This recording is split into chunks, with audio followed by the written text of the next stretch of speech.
And I felt that this is going to be kind of a little bit of a gender issue also, that you look at a woman very differently when she wears a sari and carries it well and expresses herself using what she is comfortable in terms of her appearance.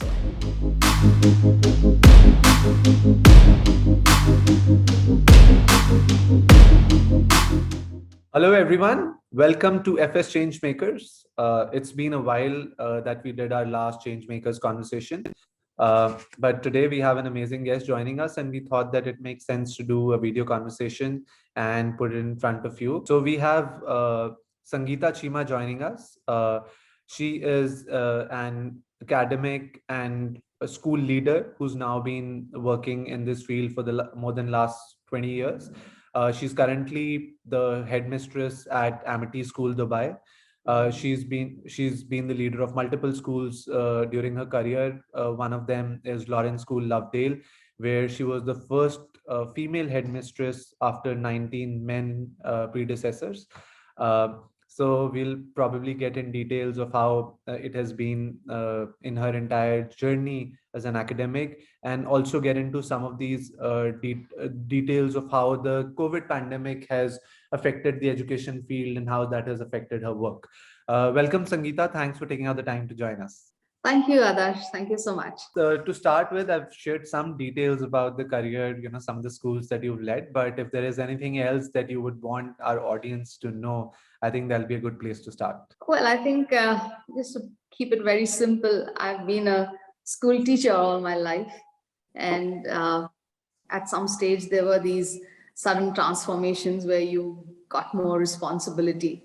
And that, of course, changed the track. And I had a journey in adapting, and that journey in adapting still continues pretty much. To put it more appropriately, it's no more teaching, it's all to do with learning. So I'm just a learner. So how did you get into education in the first place? Was it something that you always wanted to do? So that was basically an instinct, but because I wanted to, get into a space that had a lot of value, a lot of meaning, a lot of purpose, I felt teaching was the best profession, and I always look at it as a profession. I don't dilute that entity, that identity of mine.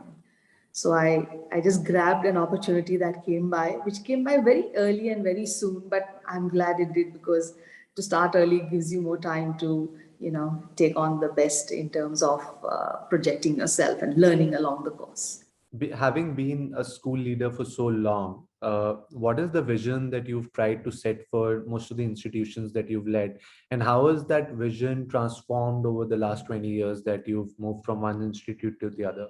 Well, that's a question that I would put in an epic category. It's like there's so much to it, but I've been fortunate that every single day brings in a vision that has to be implemented. So I have to have evidence of translating that or transforming that vision into reality. I mean, that's the main purpose of a school leader. And you've got to do it authentically. It doesn't come with any compromise or dilution. A huge shift, and one of the tectonic shifts that I believe in, is that we are no more teaching, we are learning, and it's the learners that we address. And school leadership has got into what's known as higher order leadership capabilities. So strategic thinking, ability to change, ability to be emotionally connected with your job, as well as the lives of others, is a huge role that we play in the world today. Talking about your experience at Lawrence School, Lovedale, where, as I mentioned earlier, you were the first female headmistress after 19 male predecessors. How was that experience like? Did you face any challenges? Well, that was an opportunity which kind of brought the best out of me. I believe that it was the challenge of a lifetime. For I was in my 40s when I landed up in Lovedale. I went through a process of being interrogated very, very stringently, because the Lawrence School Lovedale is a Ministry of HRD school, and there is a very a vibrant board of governors who make sure that the right leader gets into that particular position. So maybe I fitted into that definition of a school leader at that time, and I think I have been very lucky to have had that opportunity. It's amazing for any teacher, leader to head a school of that category where there is unlimited spaces. It's got history of more than 162-year-old, and you carry the legacy with you. You also carry that legacy forward. Yes, as a woman, as a lady, I did have challenges, which I wouldn't say were barriers, but I found them very interesting and I enjoyed overcoming them. It's like a little hurdle that you went over one after the other. Sometimes you had to zip faster, sometimes you had to kind of modify the hurdle and put it lower and slowly raise it up, much like what an athlete would do. I enjoyed every day, and I think that enjoyment gave me a better reason to such a wonderful opportunity. Yes. So I think it was very, very memorable. So, from these 19 males to female transformation, was there any significant change that you brought, which you still remember to date that, okay, this is something that I did, which you would like to share today? So, interestingly, 19 males included many British citizens. Many of them were from the clergy. They were fathers, because it was a school that was established at that era for a particular purpose, to ensure that British soldiers and officers had their children being given an appropriate education in appropriate, suitable climate. So that's how Ooty was selected. I would say that Lovedale was waiting for a change. It was waiting for a change in every aspect of schooling. So Lawrence School Lovedale is a community of support staff numbering 225 at that time. We had everybody living on campus. All teachers lived on campus. Students, of course, resided on campus. And it was a standalone school in a village called Lovedale. Ooty was about half an hour away. So we are there. We are everything to everyone, So that was the community. Now, when we live together, the expectations are absolutely different. So as a woman, you had to reach out. I feel transformation started out with redefining the curriculum, redefining the rhythm to the day, redefining expectations, because we had to get to building the infrastructure in such a way, protecting it and supporting it for another couple of decades. It was a very old school. Most of the buildings were about 100 to 120 years old. It needed restoration, not any kind of renovation as we look at modern buildings. And archaeologically, to restore those buildings was a huge challenge. So from the infrastructure point of view, from the human resources point of view, from the finance point of view, from budgeting and all strategic thinking, I think we just went through a huge transformation. But the gist is, the stakeholders contributed immensely, more than they could fathom. It was so much. It was like the proportionality was exponential, just too high, just too overwhelming. So now you're leading the Amity School in Dubai. And so Dubai is a different geography, different curriculum. How is it different from leading a school in India? And how is the education system different in itself? That's getting me to walk a tightrope, Adarsh. It's, well, to be very honest, learning the nuances of school leadership to the highest levels of capabilities, competencies, skills, whatever you call it, has happened here. There are so many systems in place for a school leader to adapt and follow, and therefore evidence, which I have never done in my life before. And I really wish I had done it. But I learned it now. I grabbed it now. I believe in it so strongly that these school leadership processes that I have learned here especially with the connect to the curriculum, to instructional pedagogy, to the ethical, behavioral, professional engagement with the school leadership has kind of been very, very impacting. Things that I have never ever done before. For example, we have to make data-driven decisions on every single student's progress in their learning journey as well as their attainment. And so we are constantly collecting authentic and reliable data, analyzing and using that data to guide the child, guide our instruction, guide the curriculum, and the entire culture of the school.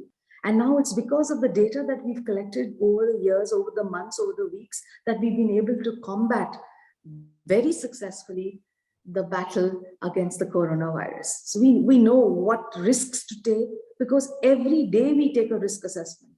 Every day we document that risk and address the effects so that we minimize that risk. That's always an ongoing process.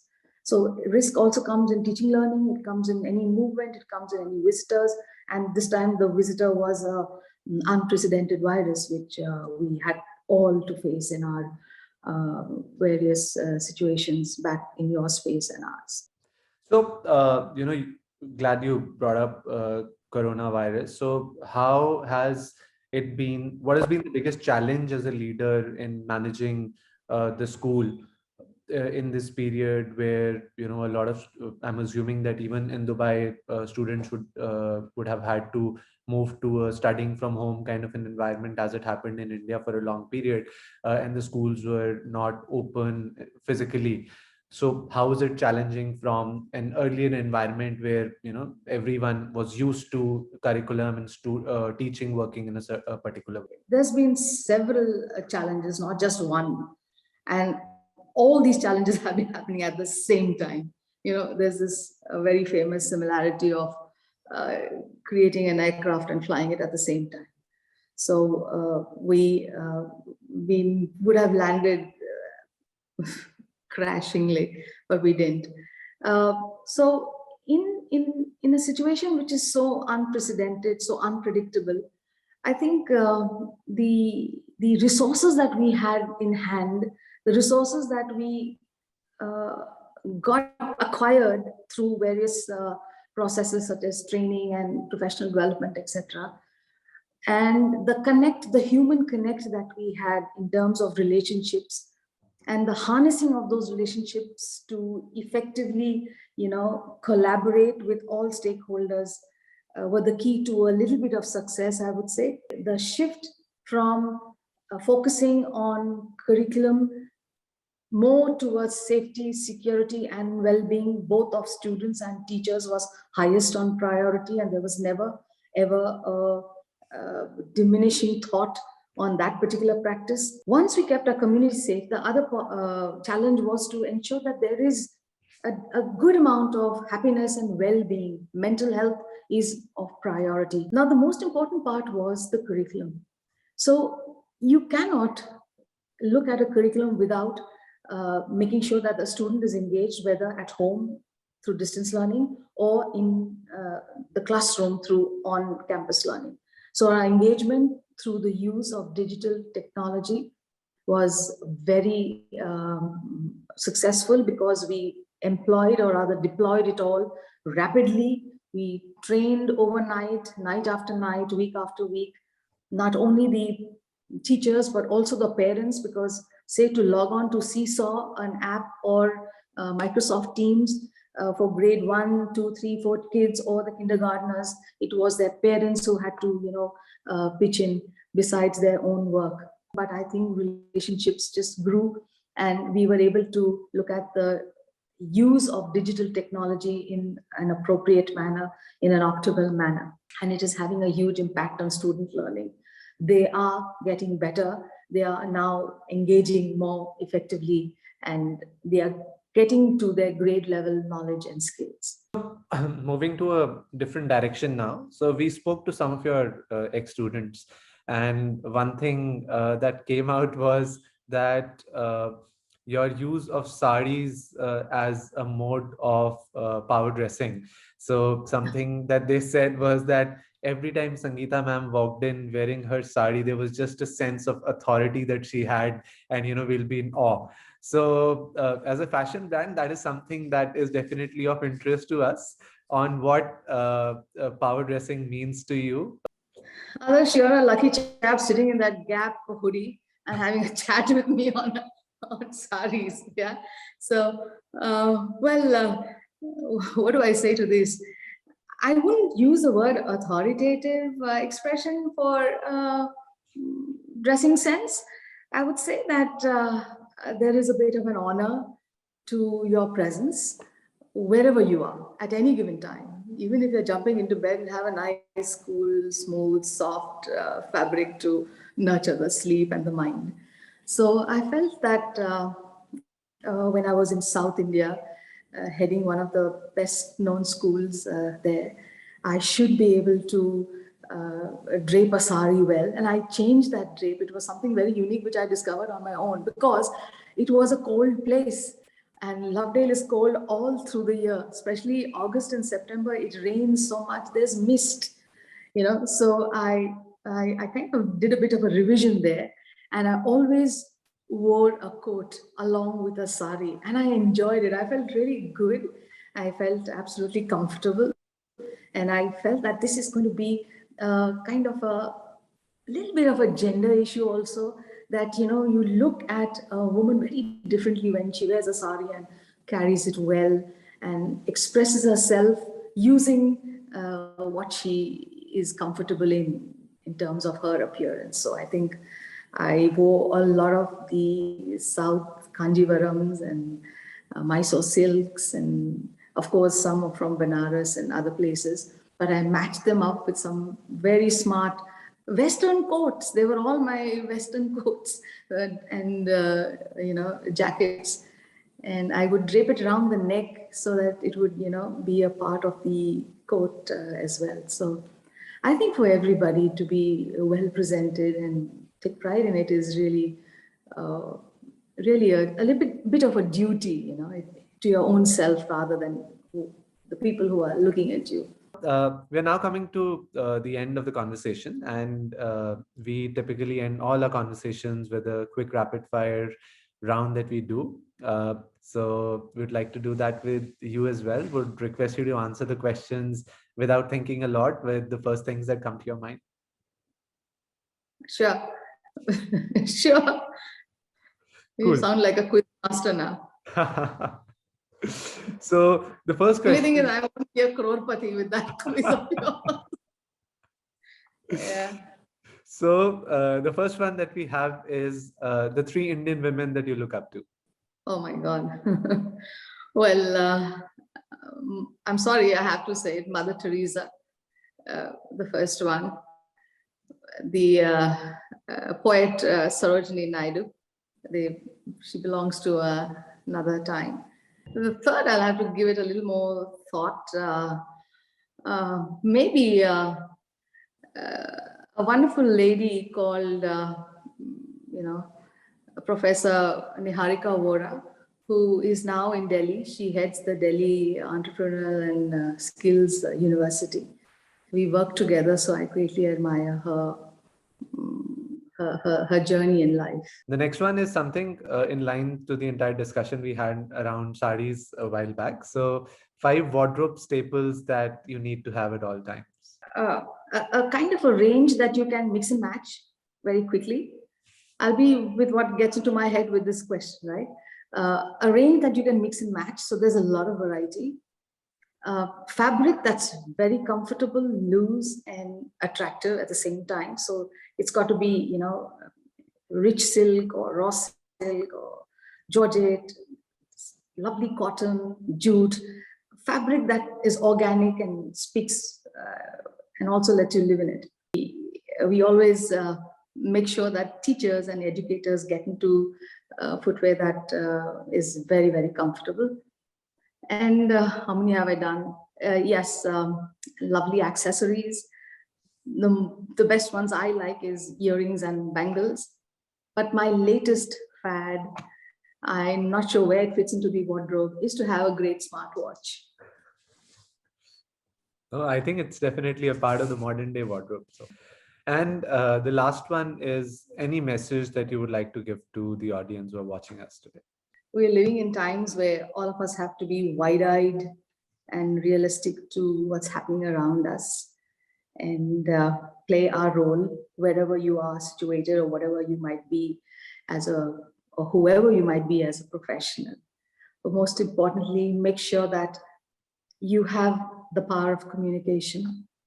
You have the visual power of communication. That means you dress well and you impact your students or your clients or your customers or whoever, so that there is a kind of an appeal that lingers on in minds that yes, I met so-and-so person and it was impacting experience. So we need to be mindful, as Carol Dweck would say in her growth mindset book, that let's have beliefs which are positive. Let's have beliefs that influence not only us, but genuinely influence the people around, so that we have an impact that lives forever and ever and grows forever and ever. Never look at each day in the past, but look at each day that's going to come in the future. Thanks, Sangeeta. I think it is a fabulous note to end this conversation on. Thanks for taking out the time for joining us. It has been an absolute pleasure. Thank you very much, Adarsh.